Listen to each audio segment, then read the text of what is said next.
Welcome to Massatators in Massachusetts, and it is wet, very wet. Everything's flooded, everything's muddy, and everything's full of hikers, so we're camped in a little less than ideal spot. Since we weren't able to find a camp at a reasonable time last night, the plus side is we only have about 8 miles to get into Barrington. Because of some storms today and some other stuff that's been going on, we are going to do a hotel night, reset, and also hopefully wait for the flooding to go away, because apparently the trail up ahead has like waist deep and deeper water, so we'll see. So this is the camping area we came to last night, and we tried to poke around, but there were just tents everywhere, and it was 10:30 at night, so you could tell we were waking people up, so we backed off and made something work. So there's a whole lot of areas that are blocked off by these signs. It just seems like whoever's managing these camps aren't really realistic about how many people are coming through. I mean, you only have so many campsites.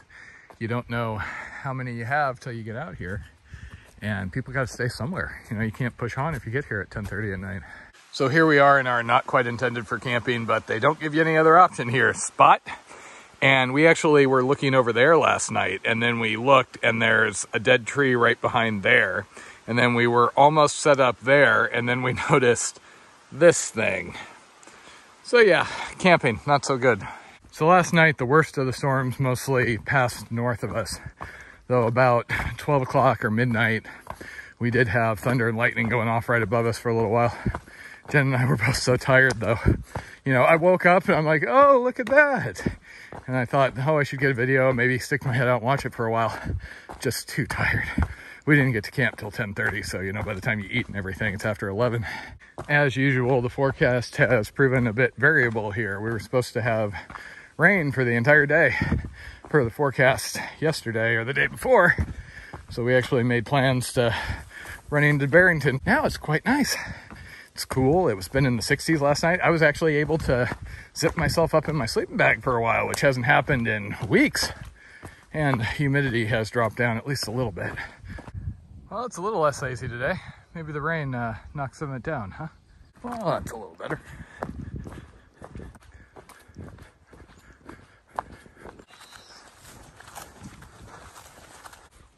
Well, the mosquitoes are awake this morning. Mosquitoes are so bad, I had to go to rain gear.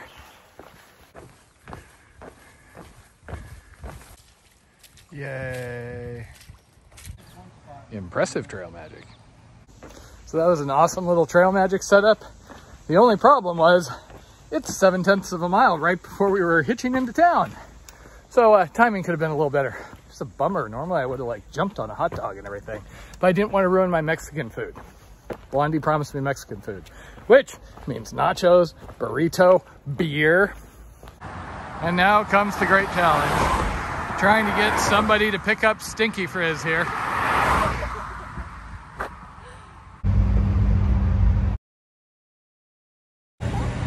Meh.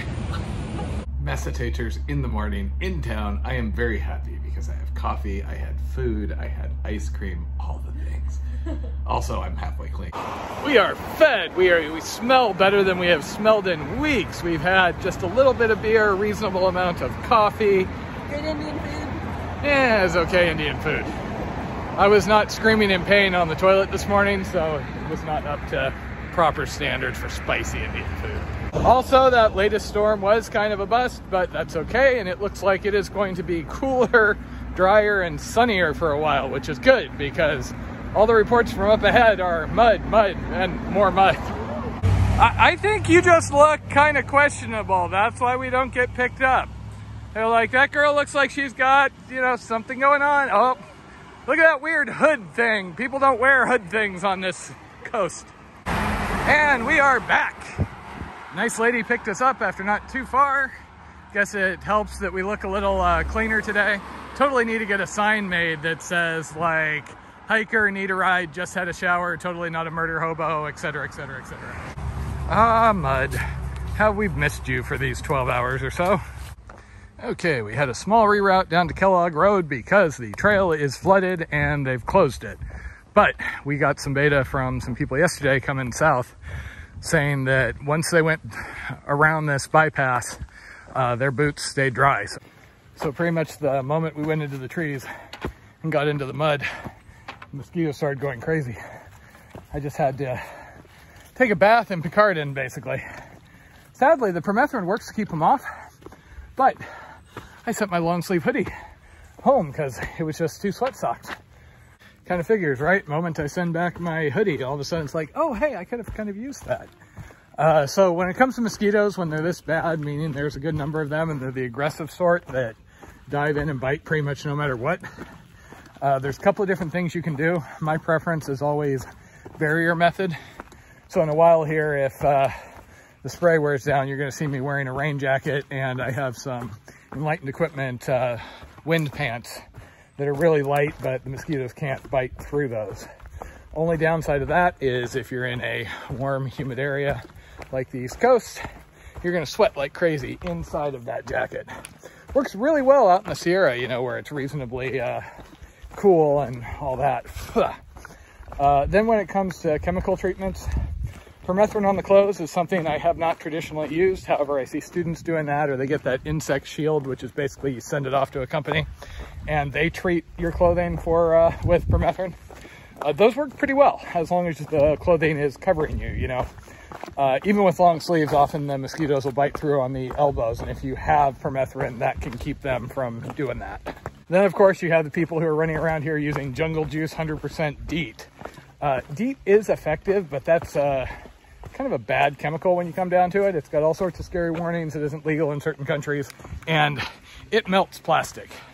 So if you get it on rain gear, your rain gear is done. I've seen people, you know, melt through plastic bags because they had like a tortilla bag on their leg which had DEET on it.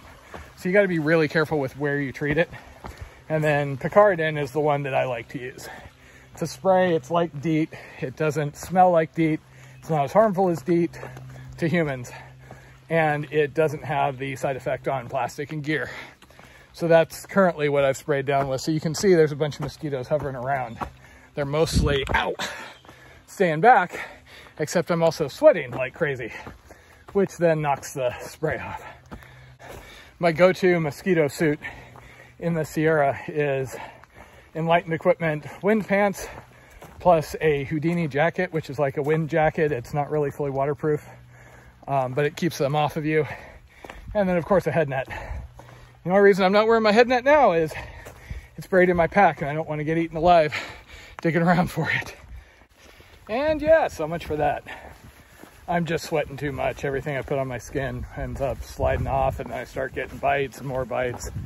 And these guys are just brutal here, so bug suit it is.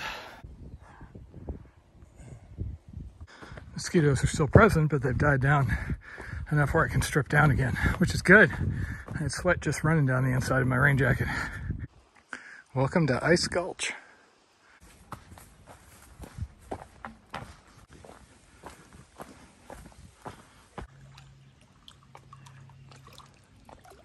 Okay, and we just had Nicole, who's another person that's been following our videos, come out and give us hiker wine and awesome sandwiches and sodas to drink, and oh, I'm so happy. Then she said I have to walk more, and so now I'm not so happy. So in addition to sandwiches and drinks and hiker wine and awesome stuff like that, one of the things that Nicole back there really helped us out with is I've been using a CNOC bag when I filter. That's that orange bag that I use to squeeze things through the Sawyer. It sprung a leak. Now, it sprung a leak way back in Alabama, and I've been managing that leak. And then 2 days ago, in a very entertaining fashion, it sprung a big leak. Now, for like 20 seconds, that was fun. I squirted Blondie multiple times while I was pretending to filter. It was a lot of fun. See, she enjoyed it too. You see that look on her face? However, after that, it turned out that my 2-liter CNOC couldn't really hold water for any length of time, and it was putting infected water in with the good water. And it is occasionally hard to replace things like that out here. So she was nice enough to come and bring us one, which really helped out. So otherwise, I was going to have to go back to the method that Blondie back there is using, which is you put the Sawyer on top of a smart water bottle, which is really convenient, really easy to replace. However, then you got to squeeze, loosen it, burp it. It gets really old really quick. I know, because I did it how many, 100 and however many days last year. I wish I could help you. So Blondie found a cute thing, but unfortunately he's not doing so good. He was running around in circles, and now he's just wigging. We assume he has some sort of parasite. Okay, and we have Home Sweet Home tonight, a highly illegal campsite brought to you by too many hikers, not enough official campsites, and everything being really goddamn muddy. Yay!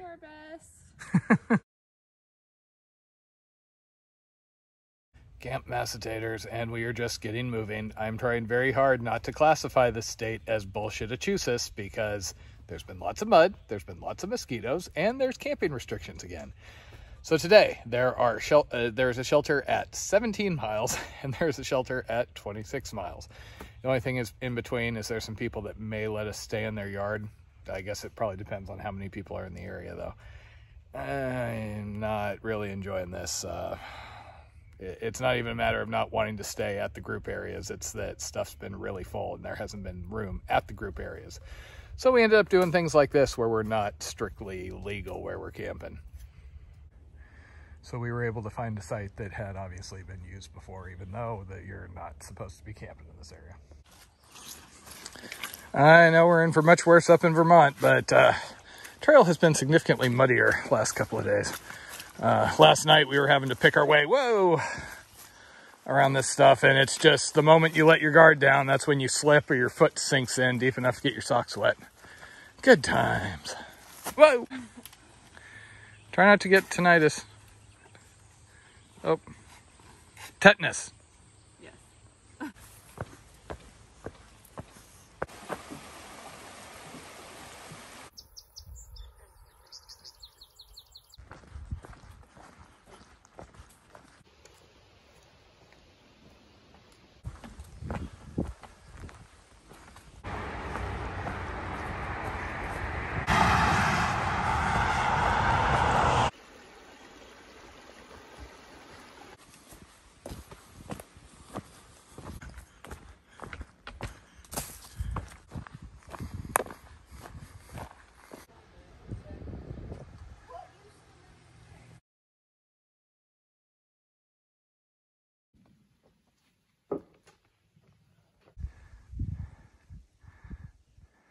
Okay, stop me if you've heard this one before. People everywhere, things full, stealth camp, yada yada. Here we are, home sweet home.